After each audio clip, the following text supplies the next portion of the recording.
Setelah sebelumnya kita membahas tentang pengaruh Syiah terhadap ritual keagamaan masyarakat Aceh, maka dalam pertemuan kali ini ada suatu pembahasan yang tidak kalah menariknya dari pertemuan yang telah lalu. Mau tahu apa itu? Maka bagi teman-teman yang sekalian yang penasaran dengan episode kali ini, tonton terus video ini hingga selesai agar kita sama-sama menemukan fakta yang sebenarnya. Assalamualaikum warahmatullahi wabarakatuh. Jumpa lagi dengan saya Rio Mulyadi di channel Manhaj Dakwah. Pada episode kali ini kita akan membahas tentang pengaruh Syiah terhadap keilmuan pada masyarakat Aceh.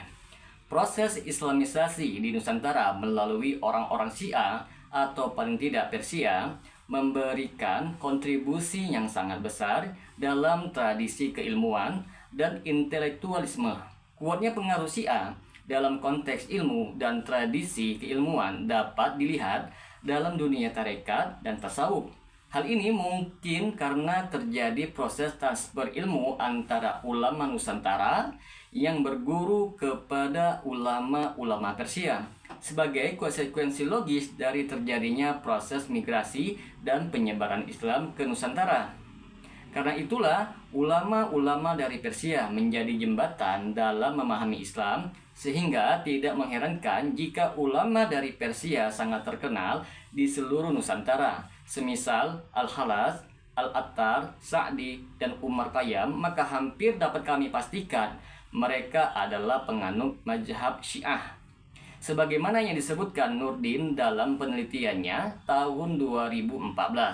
Hamzah Batsuri, sebagaimana yang ditegaskan oleh peneliti sejarah seperti Al-Attas dan Abdul Hadi, ia banyak dipengaruhi oleh ulama-ulama Persia, diantaranya Al-Attar, Sa'di, Al-Khalas, dan Surawardi. Hal ini dapat kita lihat dari syair burung pingai terinspirasi dari Al-Attar yang berasal dari burung simuk dalam bahasa Persia atau Punix yang dianggap suci. Ia menyebutnya unggas pingai. Kemudian doktrin Wujudiyah dipengaruhi oleh Al-Khalas di samping Ibnu Arabi. Sebagaimana Siti Jenar juga dipengaruhi oleh dua tokoh tersebut. Bukhari Al-Jauhari dalam Tas Al-Salatin dan Nuruddin Al-Araniri melalui Bustan jelas terinspirasi dari karya Al-Ghazali. Nasihat Al-Muluk dalam karyanya, sedangkan Al-Ghazali juga banyak merujuk pada tradisi Persia pra-Islam. Seperti kitab Syahnamah yang berarti dalam bahasa Persia adalah kisah raja-raja, karangan Abdul Qasim Mansur Al-Firdausi yang wafat pada tahun 936 Masehi. Pengaruh Tas Al-Salatin bahkan sampai ke Jawa. Yasadipura pertama, seorang pujangga dari Surakarta pada abad ke-18, menerjemahkan ke dalam bahasa Jawa dengan judul Serat Tajus Salatin. Proses penerjemahan ini berarti sudah terjadi dua kali. Pertama, ketika Bukhari Al-Jauhari menerjemahkannya dari bahasa Persia ke dalam bahasa Melayu. Kemudian Yasadipura menerjemahkannya ke dalam bahasa Jawa. Jadi jelaslah bahwa kitab-kitab tersebut sangat berperan dalam memberikan kontribusi dan pengaruh Persia dalam bidang politik dan pemerintahan pada beberapa kerajaan Islam di Nusantara. Selain itu, Yunus pada tahun 1965 mencatat bahwa di Kesultanan Buton, Sulawesi Tenggara, karya-karya ulama yang menjadi rujukan utama dalam pengajaran Islam adalah karya Hamzah Batsuri, Asrar Al-Arifin, dan Sab Al-Ashikin, Samsudin Al-Sumatrani yang kitabnya yang berjudul Al-Daqai, dan Nuruddin Al-Araniri dengan kitabnya yang berjudul Mahayat li Ahlal Al-Mamat dan Sirat Al-Mustaqim. Hal tersebut menyebabkan ajaran-ajaran tasawuf menjadi cukup penting di kalangan istana dan tentunya juga pada masyarakat. Doktrin Martabat 7, Nur Muhammad, dan berbagai ajaran tasawuf lainnya menjadi tema yang tidak asing. Bahkan terdapat beberapa sultan yang sekaligus sebagai khalifah dari salah satu pengikut tarekat. Tasawuf sendiri merupakan ajaran yang termasuk falsafi atau spekulatif yang banyak dipengaruhi oleh Sufi Persia. Karena itu pada konteks ini kontribusi Syiah cukup jelas terlihat dalam tradisi keilmuan tasawuf, tarekat, dan politik serta pemerintahan. Sejalan dengan itu, Istanti, seorang pakar budaya dari Universitas Gadjah Mada, Yogyakarta, mengakui bahwa pengaruh Syiah paling tidak Persia terhadap karya-karya sastra Melayu klasik cukup kental. Karya sastra yang bercorak Syiah misalnya Hikayat Iskandar Dzulkarnain, Hikayat Amir Hamzah, dan Hikayat Muhammad Hanafiah. Hikayat-hikayat ini cukup populer di kalangan masyarakat Aceh, Jawa, Sunda, Madura, dan Sasak.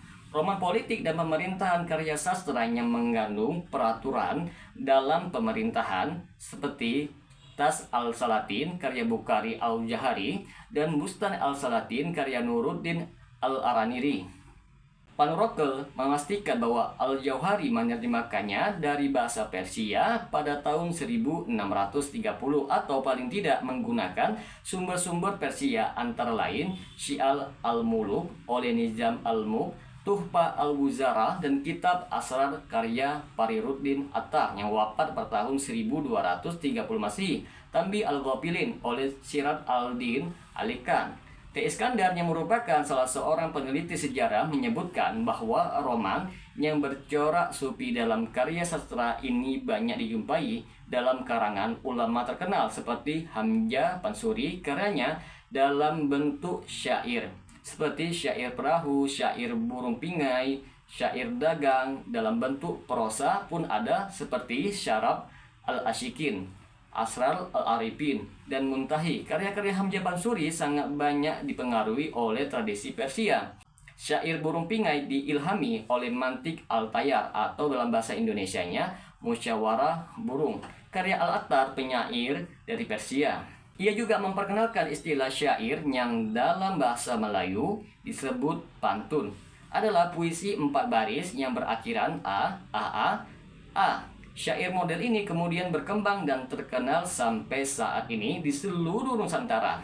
Seperti Samsuddin al-Sumatrani yang wafat pada tahun 1630 Masehi dalam karyanya Mir'atul Mu'min dan Mir'atul Muhaqqiqin. Serta syair Makrifat 7 Nuruddin al-Araniri menyebutkan juga di dalam kitabnya yang berjudul Syirat al-Mustaqim, Asral bi Ma'rifah, Al-Ruh, dan Syifa al-Qulub.